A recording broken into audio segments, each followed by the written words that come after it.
Hi, I'm Simon Vance, and I've been narrating two books by Chris Ewan. Chris Ewan's a British author, a relatively new British author. He's written four of these books currently, and the title of the first one is The Good Thief's Guide to Amsterdam, and I've done the first one with this one, and the fourth one, which is The Good Thief's Guide to Venice. And you can tell each of the books is based in a different city. The two that are missing so far are Paris and Las Vegas, but I will be narrating those shortly, so look out for those.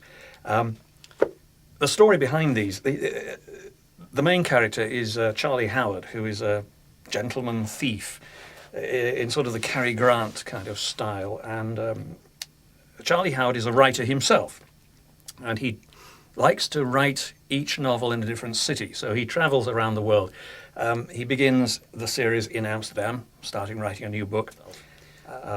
His books, by the way, he writes books about a gentleman thief, and he happens to be a gentleman thief himself. So at the same time as he's writing his books about this Fox character, he is actually getting tied up in some shenanigans in each of these cities. It's quite fascinating, the series. I love the dry British wit that Charlie Howard shows. He has those moments. It's just beautifully written. The moments of got to breathe to relax. Let me just breathe and relax. Nope, that didn't work. Panic, and it develops. I mean, the whole thing is very funny. I chatted to Chris just before I started doing these. He lives on the Isle of Man, which is a very small island just between in the Irish Sea, between Ireland and northwest of England, Cumbria. And he said after he wrote this first one, because this thief that picks a lot of locks and so on, somebody contacted him and said, I live on the Isle of Man and I actually pick locks.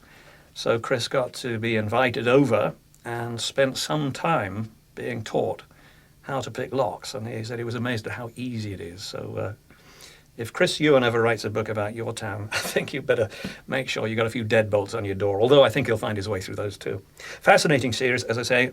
The first two coming out shortly, the two in the middle coming out after that. I'm looking forward to doing them, and hopefully a whole bunch more.